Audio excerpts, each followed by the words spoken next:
Hi everyone, welcome to study word classes. तो friends, ये जो सीरीज चल रही है इसमें हम लोग प्रीवियस के क्वेश्चन कर रहे हैं। ये जो आपका सेट है ये 2000 मतलब 28 दिसंबर 2022 का सेट है, तो इसको आप लोग ज्वाइन करिएगा। यहाँ पे हम लोग मैथ पेडागोजी करने वाले हैं। ये क्लास आपको डेली 3 बजे मिलती है।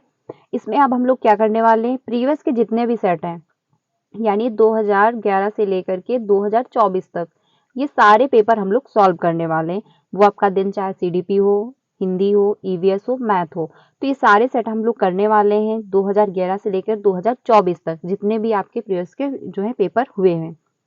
ठीक है, तो इसकी पूरी मैं प्लेलिस्ट बना दूंगी, मतलब तो उससे क्या होगा कि आपको ढूंढने में आसानी रहेगी।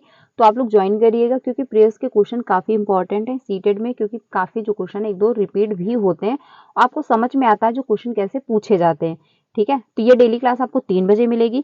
कल की क्लास में हम लोगों ने सीडीपी डिस्कस किया था, जो कि 22 दिसंबर 2022 मतलब 28 दिसंबर 2022 का एक सेट था।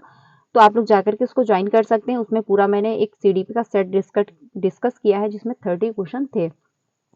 आज हम लोग डिस्कस करने वाले हैं मैथ पेडागोजी। ऐसे ही करके हम लोग सारी सब्जेक्ट कंप्लीट करते रहेंगे, यानी सारे जो पेपर हुए हैं आपके 2024 तक वो हम लोग डिस्कस करने वाले हैं। तो आप लोग चैनल को सब्सक्राइब कर लीजिएगा ताकि आपको सारी इन्फॉर्मेशन मिलती रहे और सारी क्लासेस आपको टाइम पे मिलते रहें। आपको जो 5 बजे क्लास मिलती है उसमें हम लोग सोशल साइंस एसएसटी डिस्कस कर रहे हैं। देखिए, एसएसटी का जो रिजल्ट है बहुत ज़्यादा डाउन जाता है, तो अगर आप पेपर 2 की प्रिपरेशन कर रहे हैं तो 5 बजे वाली क्लास ज्वाइन करिएगा। इसमें हम लोग थ्योरी डिस्कस कर रहे हैं। जो थ्योरी है, जब आप एसएसटी का पेपर अगर आपको क्वालिफाई करना है तो आपको थ्योरी पढ़नी पड़ेगी। आपका जो अभी 2024 में जनवरी में जो एग्जाम हुआ था उसका जो रिजल्ट आया है उसमें 8% ही पेपर 2 क्वालिफाई हुए हैं कैंडिडेट। तो उसका मेन रीजन क्या है, क्योंकि इसका रिजल्ट हमेशा बहुत ज़्यादा डाउन जाता है। बहुत ज़्यादा लोग पेपर 2 में ही फेल होते हैं, क्योंकि पेपर 1 तो क्वालिफाई हो जाता है ईजिली। ठीक है, लेकिन दिक्कत क्या आती है, पेपर 2 में दिक्कत आती है। इसकी वजह क्या है, सोशल साइंस या फिर मैथ और साइंस, जिन मतलब जो भी आपने सब्जेक्ट चूज करी हो, ये 60 नंबर की आती है और काफी स्कोरिंग भी रहता है। अगर आपने इसको नहीं पढ़ा तो आप पेपर 2 क्वालिफाई नहीं कर पाएंगे। अगर इसको पढ़ना है तो आपको प्रीवियस के क्वेश्चन के साथ साथ थ्योरी पढ़नी पड़ेगी, और थ्योरी कोई पढ़ना नहीं चाहता। देखिए, अगर आप मॉक टेस्ट कर रहे हैं, आप मैराथन क्लास कर रहे हैं क्वेश्चनों की, तो क्वेश्चन आप कर लेंगे, वहां पे आप कर लेंगे, बट एग्जाम हॉल में वही क्वेश्चन टू द वैसे रिपीट नहीं होता है। क्वेश्चन घुमा दिया जाएगा और जरूरी भी नहीं कि जो आपने मैराथन क्लास में क्वेश्चन कर रखे हैं वही पूछ लिए जाएं। एग्जाम हॉल का इतना मतलब प्रेशर रहता है कि क्वेश्चन आए हुए भी गलत हो रहे होते हैं। तो आप ये कैसे सोच सकते हैं कि जो मैंने मॉक टेस्ट किए हैं, जो मैंने मतलब मैराथन क्लास में क्वेश्चन कर लिए सेम वही रिपीट हो जाएगा? ऐसा नहीं होगा। जब आप थ्योरी पढ़ोगे तो थ्योरी पढ़ने से ये रहता है कि जब आप थ्योरी पढ़ते हो तो आसपास की चीजें भी इंक्लूड होती हैं उसमें। ठीक है, तो जो क्वेश्चन पूछा जाएगा, अगर आपने एक टॉपिक पढ़ रखा है, अगर उस टॉपिक से क्वेश्चन आया है तो आप कर लोगे, क्योंकि उस टॉपिक से आपने आसपास की सारी चीजें उस चैप्टर में इंक्लूड थी और आपने पढ़ रखी हैं। तो क्वेश्चन चाहे जितना घुमाया जाए आप कर लोगे। तो इसलिए प्रॉपर तरीके से थ्योरी पढ़नी पड़ेगी। अगर आप खुद से पढ़ना चाहते हैं तो नई एनसीईआरटी कैसे मतलब डाउनलोड कर सकते हैं, इसकी भी मैंने वीडियो बनाई हुई है, आपको यहीं पे मेरे चैनल पर मिल जाएगी। तो आप लोग वहां से जाकर के देख के डाउनलोड कर सकते हैं। आप हिंदी में करना चाहते हैं तो हिंदी में भी हो जाएगी, और इंग्लिश में करना चाहते हैं तो इंग्लिश में भी वो डाउनलोड हो जाएगी। मैंने सारा प्रोसेस उसमें बताया हुआ, तो आप लोग जा करके ज्वाइन कर सकते हैं और डाउनलोड भी कर सकते हैं अगर आप खुद से पढ़ना चाहते हैं। लेकिन अगर आप खुद से नहीं पढ़ना चाहते तो डेली 5 बजे क्लास मिलती है, आप लोग ज्वाइन करिए।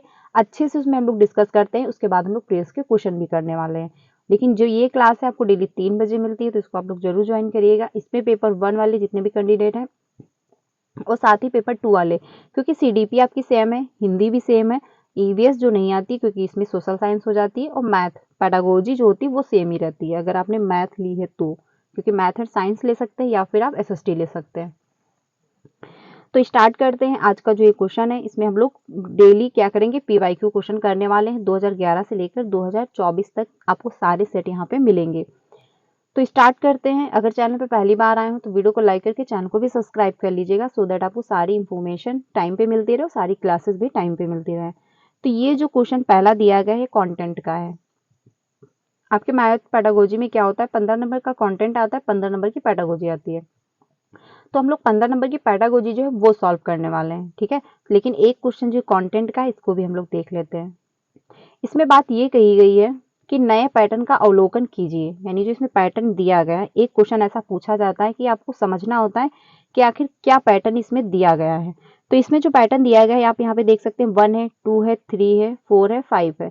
यानी जो टेबल पढ़े जा रहे हैं उसका एक स्टेप बढ़ा के किया जा रहा है। यानी यहाँ पे एक बार टेबल पढ़ा गया, यहाँ पे 2 बार, यहाँ पे 3 बार, यहाँ पे 4 बार, यहाँ पे 5 बार, ऐसे ये प्रोसेस चलता आ रहा है। तो यहाँ पे 8 है तो यहाँ पे 9 बार हो जाएगा। ठीक है, तो इसको जो आपका ऑप्शन सही हो जाएगा, इसमें आपका 45 जो है इसमें आपका 2 ऑप्शन सही हो जाएगा, यहाँ पे 23 हो जाएगा, यहाँ पे 207 हो जाएगा। ठीक है, तो इसमें आपका जो है 2 ऑप्शन सही हो जाएगा। अब हम लोग पेडागोजी डिस्कस करते हैं। पहले इसमें जो क्वेश्चन दिया गया है, प्राथमिक श्रेणी के बच्चों के लिए सन्निकट एवं अनुमान की समझ निम्नलिखित संकल्पनाओं में से किस संकल्पना की ओर ले जाएगी। यानी जो प्राथमिक श्रेणी के बच्चे होते हैं, सन्निकट एवं अनुमान की समझ जो उनकी होती है, तो बताया जा रहा है कि जो निम्नलिखित में से संकल्पनाएं दी गई हैं, ठीक है, तो संकल्पना की ओर विकास की ओर ले जाएंगी। तो ये आपको इसमें बताना है। तो पहला है संक्रामिता, मापना, नमूने और परिकलनों। तो इसमें जो है, इसमें जो आपका ऑप्शन सही हो जाएगा, देखिए इसमें आपका है नमूनों का तो कोई पॉइंट नहीं बनता है, क्योंकि नमूनों के अनुसार तो हम जो संकल्पना के विकास की ओर नहीं ले जा सकते। ठीक है, तो इसमें जो आपका ऑप्शन सही हो जाएगा, सी आपका होगा नहीं। तो सी जहां जहां है उसको आप काट सकते हैं ऐसे, ये भी आपका नहीं होगा, ये भी नहीं होगा। तो आपका 4 ऑप्शन सही हो जाएगा, क्योंकि 4 ऑप्शन में सी गिवन नहीं है। ठीक है, तो आप ऐसे भी जो है क्वेश्चन को कम टाइम में सॉल्व कर सकते हैं। तो इसमें आपका 4 ऑप्शन सही हो जाएगा। आगे चलते हैं। जितने भी आंसर आपको मैं बताऊंगी, ऑफिशियल आंसर की से बताऊंगी आपको। ये डेली क्लास 3 बजे मिलेगी। इसमें हम लोग सारे क्वेश्चन प्रीवियस के करने वाले हैं और सारी सब्जेक्ट के करने वाले हैं। तो ये जो वीडियो आपके लिए काफी इंपॉर्टेंट होगी, 3 बजे की क्लास। ठीक है, अगला जो क्वेश्चन है, जब एक बच्चे को 567 को लिखने के लिए कहा गया, यानी एक बच्चा उसको 567 लिखने के लिए कहा गया, तब उसने उसको कैसे लिख दिया, यानी 500 लिख दिया और फिर 67 लिख दिया। इस त्रुटि का सर्वाधिक उपयुक्त कारण क्या हो सकता है। यानी जो बच्चे ने लिखा है तो इसका मेन रीजन क्या है कि आखिर क्यों उसने ऐसा लिख दिया। तो पहला है, बच्चा कक्षा में ध्यान नहीं दे रहा था और एक लापरवाह श्रोता था। तो अगर वो ध्यान नहीं दे रहा था तो उसने लिख कैसे दिया। यानी अगर वो ध्यान नहीं दे रहा होता तो वो समझ ही नहीं पाता कि टीचर ने क्या बोला है, हमको क्या लिखना है। लेकिन उसने लिख तो दिया है, 567 लिखने को बोला गया, उसने लिख तो दिया है, बट उसने सही नहीं लिखा है। तो ये आपका ऑप्शन गलत हो जाएगा। अगला जो है, बच्चा एक सतर्क श्रोता है किंतु स्थानीय मान की अवधारणा को स्थापित नहीं कर पाया। तो यही आपका ऑप्शन सही हो जाएगा। यानी 47 जो है इसमें आपका 2 ऑप्शन सही हो जाएगा कि बच्चा मतलब जो है एक सतर्क श्रोता है, उसने मतलब सुना अच्छे से, उसने लिखा भी, बट उसने क्या किया, स्थानीय मान की जो अवधारणा थी वो स्थापित नहीं कर पाया। उसको स्थानीय मान का ज्ञान नहीं था, लेकिन उसने सुना भी और लिखा भी। तो इसमें आपका 2 ऑप्शन सही हो जाएगा। ठीक है, आगे चलते हैं। अगला जो क्वेश्चन है ये हम लोगों ने डिस्कस कर लिया था। अगला जो है 48 है। 48 है, निम्नलिखित में से कौन सा सांस्कृतिक विशिष्ट ज्ञान का उदाहरण है जो कि प्रारंभिक स्तर के गणित अधिगम में बहुत छोटे बच्चों द्वारा प्रदर्शित किया जाता है।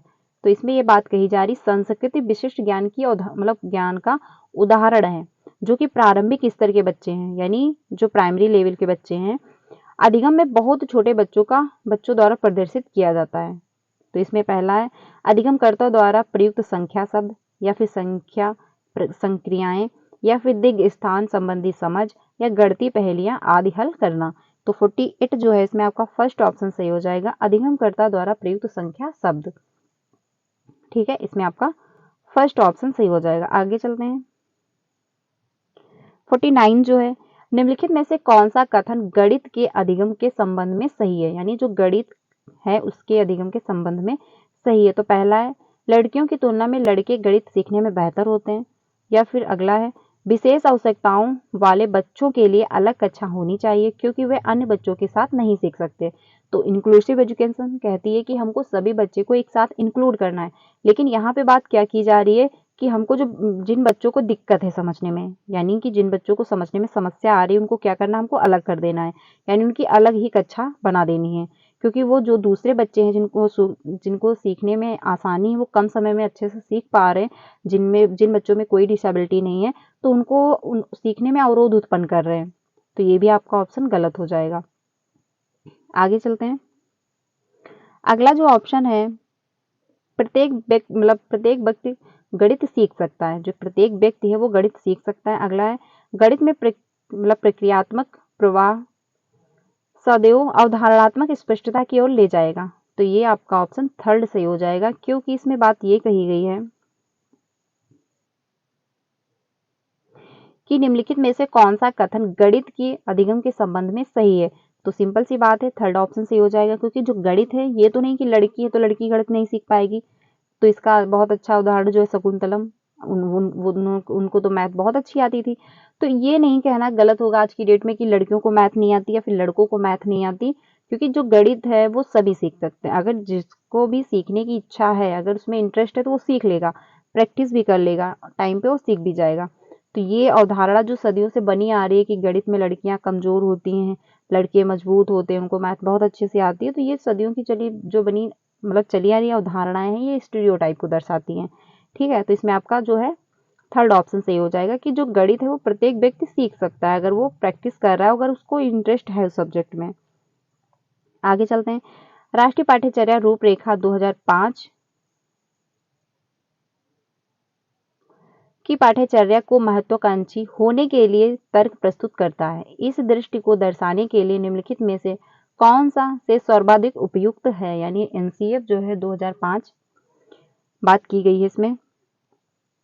तो इसमें है पहला ऑप्शन, पाठ्यचर्या का संख्या ज्ञान में विद्यार्थियों की क्षमताओं का विकास करना आवश्यक है, या पाठ्यचर्या की गणितीय चिंतन एवं विवेचन के लिए विद्यार्थियों के आंतरिक संसाधनों का विकास करना आवश्यक है। तो इसमें आपका 2 ऑप्शन सही हो जाएगा, क्योंकि जो एनसीएफ है वो कहता है कि बच्चों को जो गणित है, अगर वो क्लास थर्ड में पहुंचे तो उनको नॉर्मल गणित आ जानी चाहिए, यानी उनको 1 2 3 ABCD इतना कुछ आना चाहिए।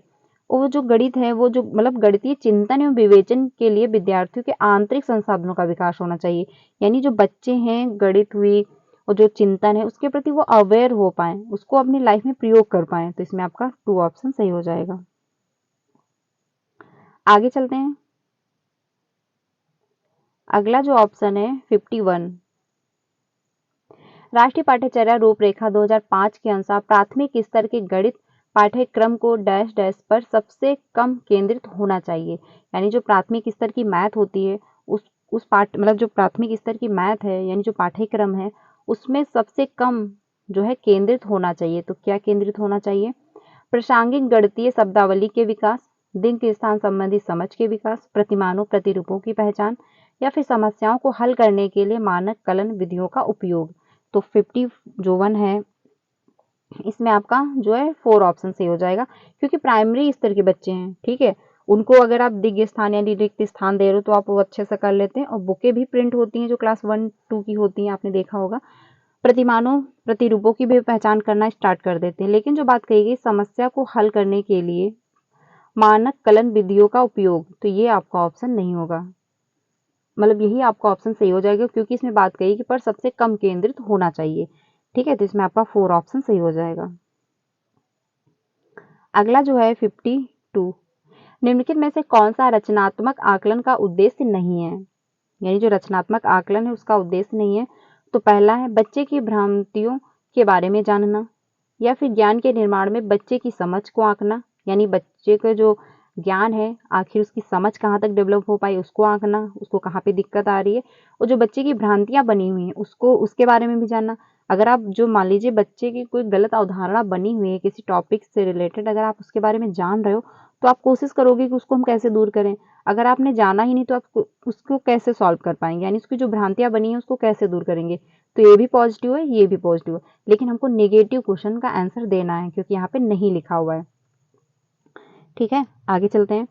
पिछली अवधारणा पर आधारित नई अवधारणा को प्रस्तुत करना, या जानना कि शिक्षण युक्ति विधि उपयुक्त है या नहीं, यानी तो ये अच्छी बात है अगर मतलब पॉजिटिव है, क्योंकि आप जानेंगे कि जो शिक्षण विधि है वो उपयुक्त है या नहीं है बच्चे के लिए, यानी कि बच्चे को हमको क्या पढ़ाना है, बच्चे के लिए क्या बेनिफिट रहने वाला है।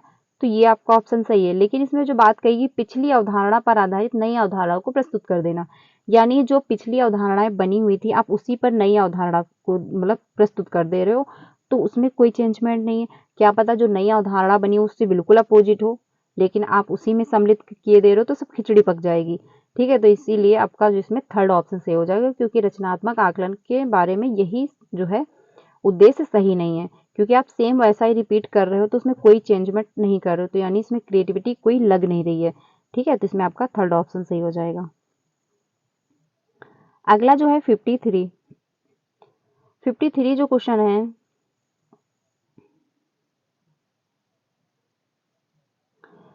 प्राथमिक कक्षा की एक शिक्षिका अपने विद्यार्थियों में गणितीय तर्कणा विवेचन के कौशल के विकास पर ध्यान केंद्रित कर रही है। यानी जो एक शिक्षिका है क्या कर रही है, प्राथमिक स्तर का मतलब जो कक्षा है, प्राथमिक स्तर के जो बच्चे हैं उनके कौशलों पर ध्यान केंद्रित कर रही है।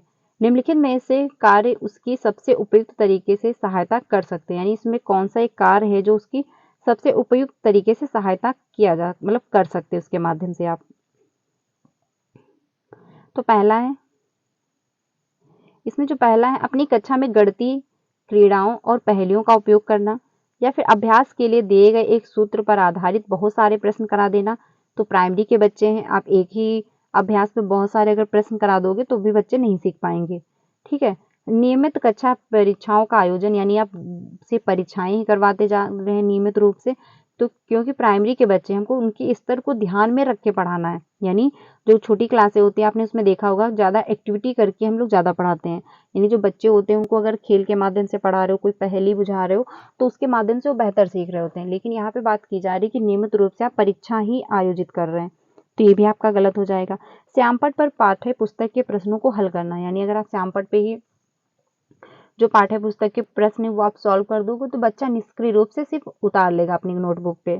ठीक है, तो ये भी आपका गलत हो जाएगा। इसमें जो आपका ऑप्शन है मच बेटर है फर्स्ट ही, क्योंकि इसमें बात करेगी अपनी कक्षा में गणितीय क्रीड़ाओं और पहेलियों का उपयोग करना। यानी जो बच्चा है वो खेलेगा पहेलियों के माध्यम से। जो पहेलियां होती हैं छोटी क्लासों में आपने देखा होगा, बुकों में भी बहुत सारी पहेलियां हैं जो लिखी होती हैं, तो उनके माध्यम से यानी पहेलियों के माध्यम से भी बच्चा सीखेगा।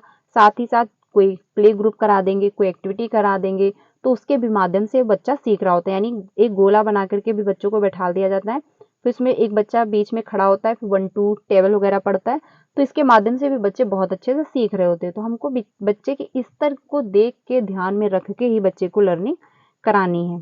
ठीक है, तो इसमें आपका जो है फर्स्ट ऑप्शन सही हो जाएगा। आगे चलते हैं अगले क्वेश्चन पे। अगला जो क्वेश्चन है, निम्नलिखित में से कौन सा स्कूलों की पाठ्यचर्या व शिक्षण शास्त्र के लिए राष्ट्रीय शिक्षा नीति एनईपी 2020 यानी 2020 की प्रस्तावों का निरूपण करता है।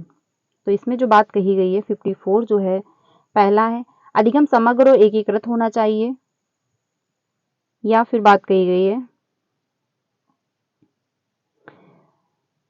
5+3+3+4 के नए डिजाइन में स्कूल पाठ्यक्रम में शिक्षण शास्त्र को पुनर्गठित करना, या 5+2+3 के नए डिजाइन में स्कूल पाठ्यक्रम में शिक्षण शास्त्र को पुनर्गठित करना, या फाउंडेशनल स्टेज में औपचारिक पाठ्यपुस्तकों से अधिगम सम्मिलित होना चाहिए। तो इसमें आपका जो है क्वेश्चन, आपका जो क्वेश्चन है 54, इसका ऑप्शन नीचे दिए गए, हम लोग यहाँ देखते हैं। तो 54 जो है इसमें आपका 2 ऑप्शन सही हो जाएगा, यानी ए ऑप्शन सही है और बी ऑप्शन सही है।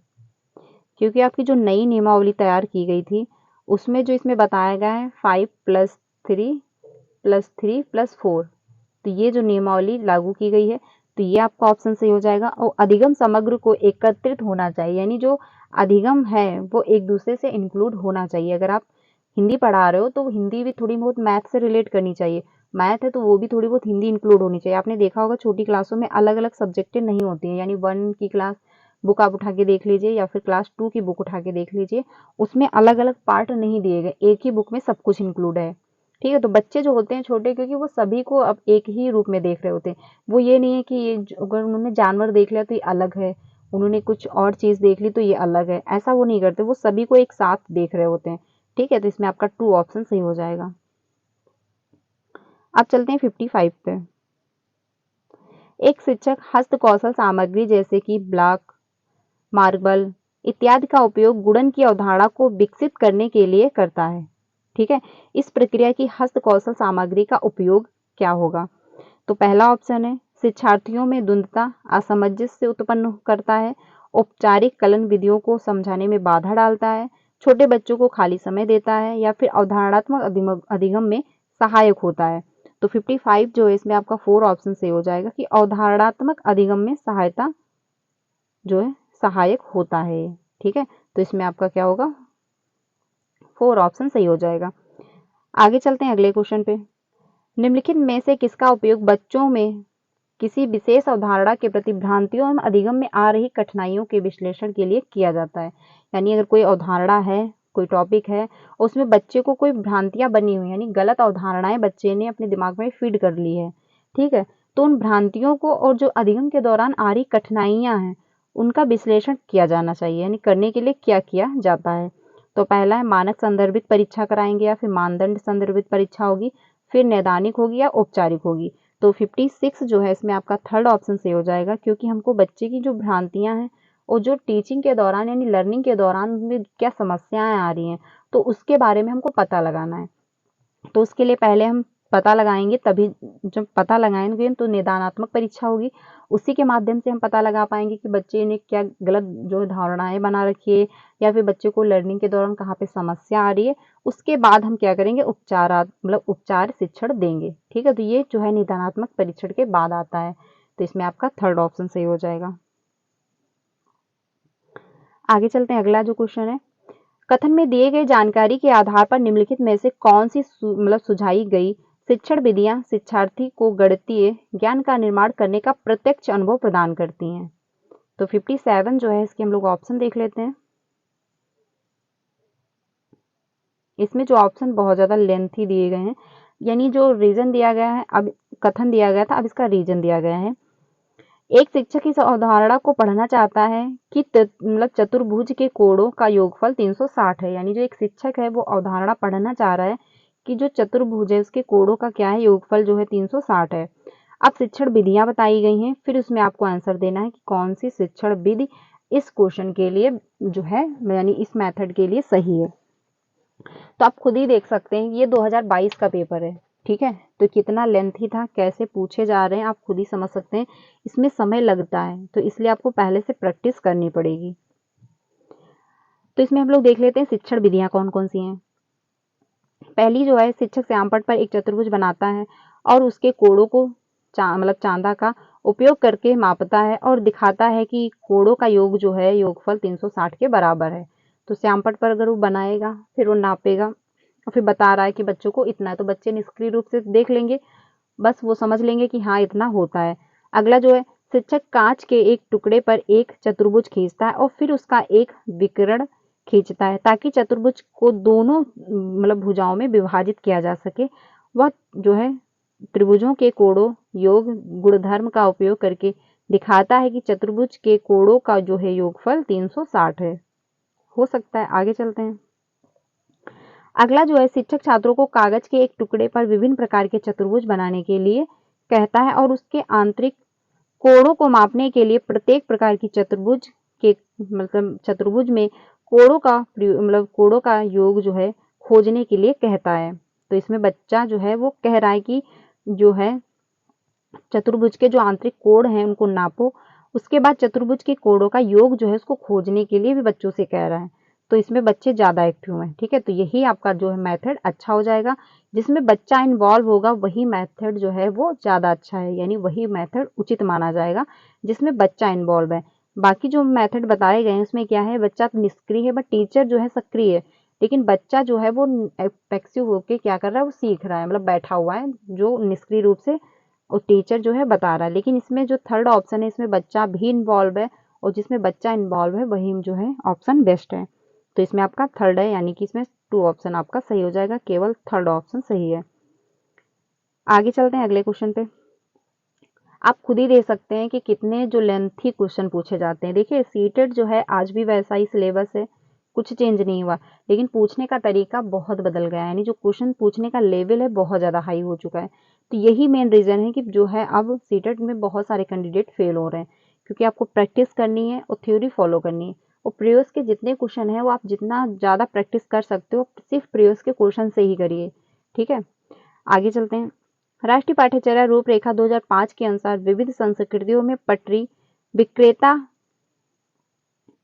और आम लोगों द्वारा उपयोग किए जाने वाले गणित को प्राइमरी कक्षा में गणित पाठ्यचर्या में शामिल किए जाने हेतु निम्नलिखित में से कौन सा कथन सही है? तो इसमें ये बात कही गई, राष्ट्रीय पाठ्यचर्या जो 2005 के अनुसार विविध संस्कृतियों में, यानी जो पटरी विक्रेता हैं, आम जो बेचने वाले लोग हैं, उनमें क्या किया जा रहा है, प्रारंभिक कक्षा की गणित पाठ्यचर्या में शामिल किए जाने हेतु कौन सा इसमें कथन जो सत्य है, यानी कौन सा कथन जो है वो सही है।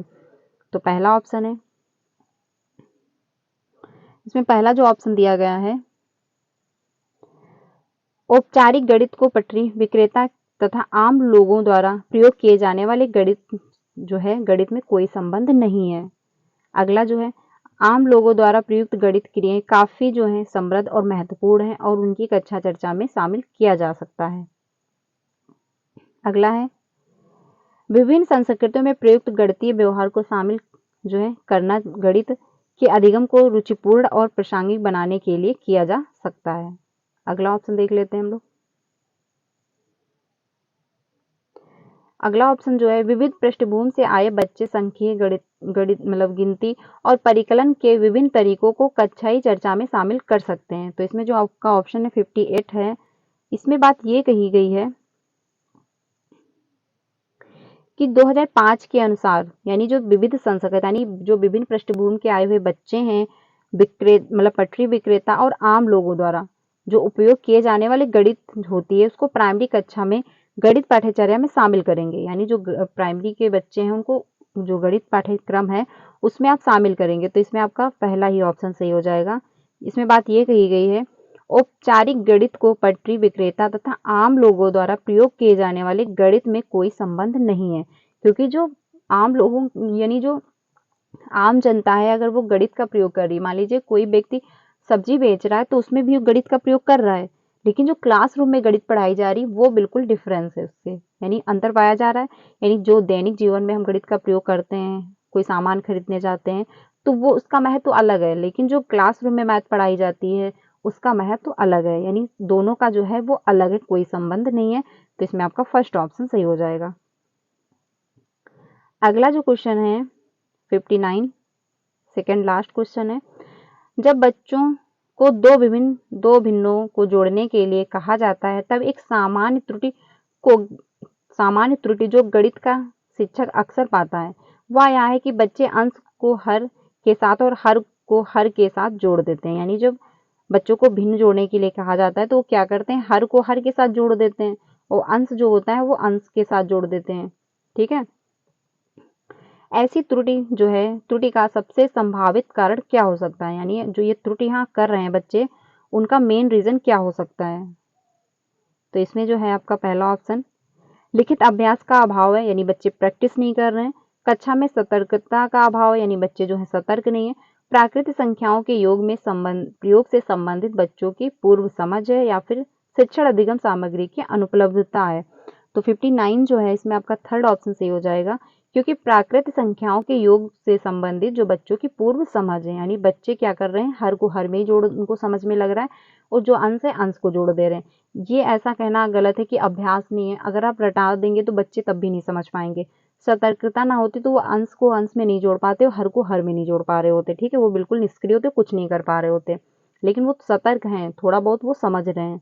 तो इसमें आपका थर्ड ऑप्शन सही हो जाएगा। अगला जो है, निम्नलिखित में से आकलन की कौन सी विधि अधिगमकर्ताओं के बीच गणित में भय और चिंता को कम करने में सहायता करेगी।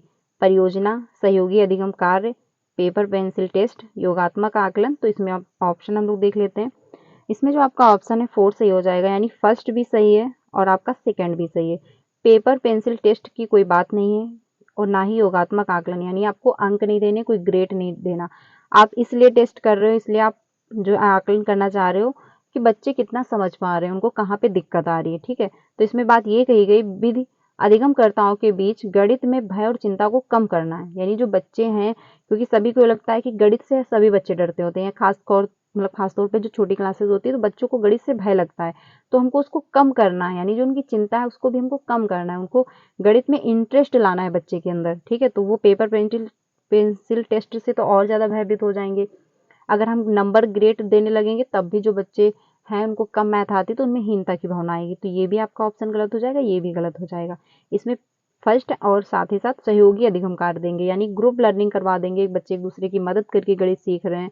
ठीक है, कोई एक्टिविटी करवा देंगे, पहेलियों के माध्यम से सिखाएंगे गणित, और परियोजना कार्य भी दे देंगे, यानी समूह बना देंगे क्लासरूम में, एक एक दो दो और सभी बच्चे एक दूसरे की मदद करके सीखेंगे। तो इससे क्या होगा, जो लर्निंग होगी वो इफेक्ट डालेगी बच्चों पर और उनका इंटरेस्ट भी उनमें आएगा। तो इसमें आपका जो है 4 ऑप्शन सही हो जाएगा।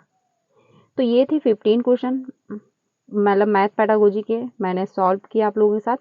ये जो था 28 दिसंबर 2022 का पूरा एक सेट था, ठीक है, 2022 का है, एक मिनट, यानी जो ये 2022 का है, 28 दिसंबर का ये पेपर है, ये ध्यान रखिएगा। मैथ पेडागोजी मैंने सॉल्व की, कल हम लोगों ने सीडीपी देखी थी, ऐसे ही करो।